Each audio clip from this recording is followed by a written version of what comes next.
You'd be hard-pressed to find someone that hasn't heard of or used eBay, at least in the US. It's got a reputation, whether good or bad depends on who you talk to or ask. While now eBay has a reputation as a boring little auction house, you might just be surprised when you dig a little deeper into the truth and future of this seemingly boring site. In fact, you might find yourself shocked, and you might want to invest in this giant of e-commerce. Hey everybody, and welcome back to Dollars and Cents, helping you make sense of making dollars. Started as a side project in 1995 by Peter Omadier, eBay really began as auctionweb.com, with the intent to fix some of the imperfections in the market that Omadier saw. He believed an online auction-like marketplace could be just the solution to solve these imperfections. His belief was on the money. AuctionWeb took off, selling $7 million worth of goods by 1996 in just a year. By late 1997, boosted by the Beanie Baby craze of the 90s, AuctionWeb rebranded, adopting a new name, eBay. With that new name back in good old 1997, eBay would make some of the smartest acquisitions I've ever seen. PayPal in 2002, Skype in 2005, StubHub in 2007, and Braintree in 2013. High chances that you've heard at least two of these three well worth it acquisitions.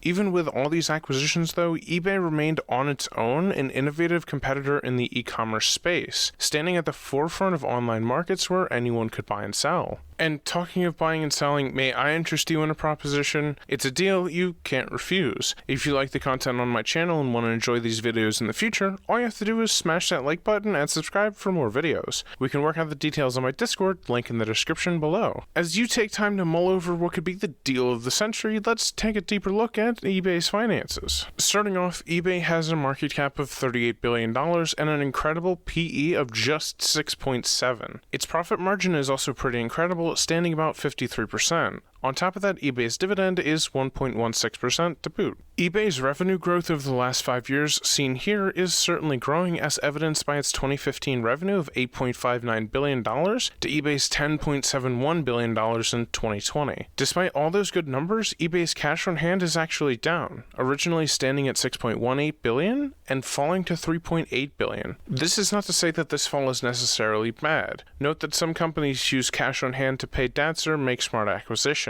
Either one of these could be the case for eBay. Next, eBay's total net assets are $7.2 billion, with total liabilities at $4 billion. While the company's cash on hand has decreased, eBay still had enough money to pay off all of its liabilities. Huge win there. Second to last on the list is the cash flow section. Unfortunately, the news isn't very good for this section either. eBay's free cash flow has declined over the last 5 years from $3.3 billion in 2015 to $1.9 billion in 2020. Not a good sign. If we look at the individual years of that 5-year span, we can see that eBay's free cash flow, while on the slope down, has held steadily in the range of $2 to $2.5 billion, equating to an average of $2.25 billion in free cash flow for the past 5 years. If we multiply this average of $2.25 billion by 20, we get the market cap value of $45 billion. As we've established, eBay's market cap stands at $38 billion. This means that by my metrics, eBay is undervalued by 15%. Not bad. Of course, we can't move on without talking about my favorite part of investing, eBay's dividends. eBay's current dividend yield is 1.16%, which means if you buy one share right now for $55.79, you would get 66 cents every year you hold this company. Their payout ratio is 16.81%, which is really great to see. The low payout ratio means there's plenty of room to grow their dividend. Now, they only recently started paying dividends. Their first dividend payment was actually in February of 2019. Therefore, it's expected that their dividend yield is going to be low. So while eBay is certainly not a dividend king by any means, I think the company is certainly well on its way to becoming one in the future. They have an incredible way of generating great free cash flow consistently every year. I expect them to grow this dividend quickly and consistently. We already have a taste of that speedy growth with them growing their dividend by over 13% last year. Knowing all that about eBay's finances, let's go ahead and take a look at the company itself. We've already established that eBay is essentially an online auction house, connecting buyers with sellers and vice versa. This is actually called consumer sellers with consumer buyers, or that sellers have unique or used items that are generally not found in stores. For example, a seller has an original first edition Beanie Baby from the 90s, something that's not generally found in stores. With eBay, that seller can find their target buyers and auction that Beanie Baby off. You'll find a lot of that on eBay, people selling used items they no longer need. Sometimes sellers even use eBay as a side business or even a full-fledged business. My friend who runs O&L Flips even uses eBay as his own side business. When I spoke with him about eBay, his general feelings were that eBay is a solid platform with a decent set of tools for sellers, whether that's as a side thing or something more serious. He mentioned several perks eBay offers, such as printing shipping labels directly from eBay and a store that sells to sellers tools or resources they might need. During our conversation, I got the feeling that he's had a positive experience with eBay. I highly recommend you check out his channel, O&L Flips, link in the description. He's a cool dude doing cool things on eBay, even if he's not as active as he used to be.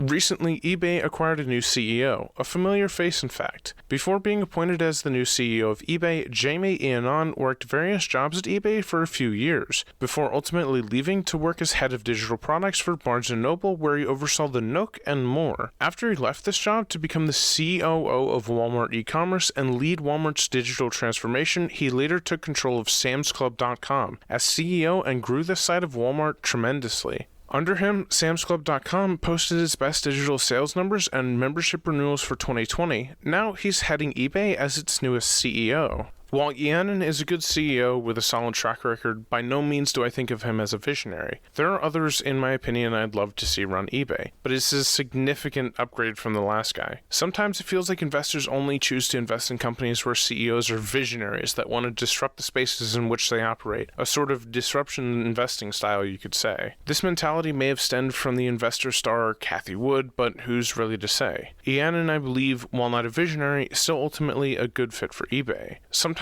neither we nor an established business need a visionary disruptor. Sometimes all we need is a solid CEO with a solid background for a solid company that has solid returns. Yet, that's not to say that Iannone isn't making changes to eBay. If anything, these are healthy changes meant for the long run of eBay's future. The most significant of these new changes was the introduction of managed payments on the site. If you're not sure what that means, that's okay. We'll talk about PayPal first to give you an idea. Started in 1998, PayPal is an online payment service bought by eBay in 2002 for $1.5 billion. Anyone who uses PayPal can hook up a credit card or bank account to make payments over the internet without having to enter sensitive information on individual websites. You pump the money into PayPal, make a purchase, and PayPal transfers the money to the vendor you've just bought from. Even though now PayPal spun off from eBay since 2015, both are still tightly linked. PayPal is still the main method of payment on eBay. Because PayPal split from eBay, it's allowed the latter company to create managed payments, or the system that allows eBay to manage the payments of its sellers. Originally, PayPal handled that, but a significant problem arose in that often the seller was hit with getting charged fees twice on any transactions they made. eBay itself would take 10% of all revenue from sales, and then PayPal would take 2.9% plus 30 cents per transaction. Long story short, sellers got charged a lot of fees that took away from their profits. With PayPal leaving eBay, those additional fees per transaction left also. Instead, eBay would handle the transactions. Their new system would appear to be a solid replacement, but it's still new and eBay's seen pushback from the sellers because of this. That's expected though, because change is new and scary.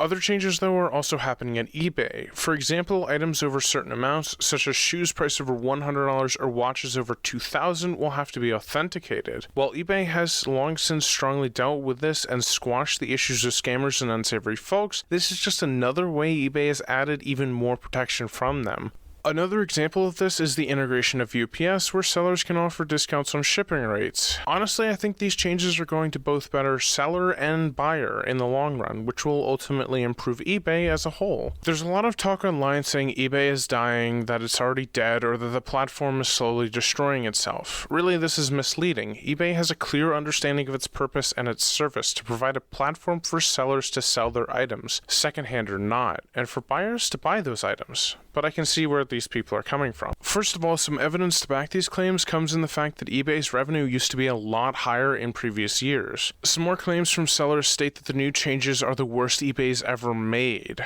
Really, to me, it sounds like a lot of the people that were talking about Microsoft back in 2007, that Microsoft was dead or dying out. Microsoft does a lot of different things, and you know it's still here 14 years later, whereas eBay specializes in one area exceptionally well. It's not Amazon to be sure, yet the so-called evidence of a reduction in revenue is again misleading. PayPal spun off from eBay and PayPal took its revenue with it. hence a reduction in revenue for eBay. And these so-called worst updates ever aren't always permanent. eBay is a $50 billion company that's always trying new things to better user experience. If a new change doesn't work, there's a high chance eBay might just walk that one back or go in and rework these updates and changes. After all, the idea behind these changes can be really beneficial in the long run. Really, eBay is one of my favorite companies, doing great things in the space that it operates. It does online auctioning extremely well, makes smart decisions, and has a CEO that's a solid fit for this solid company. Not every company needs a visionary like Apple or Amazon.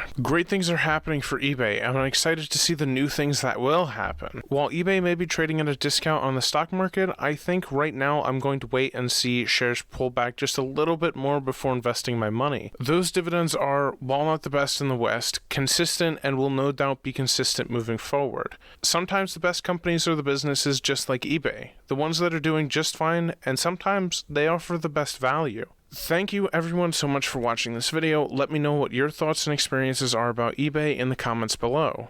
Until next time, I hope to see all of you in the next episode of Dollars and Cents.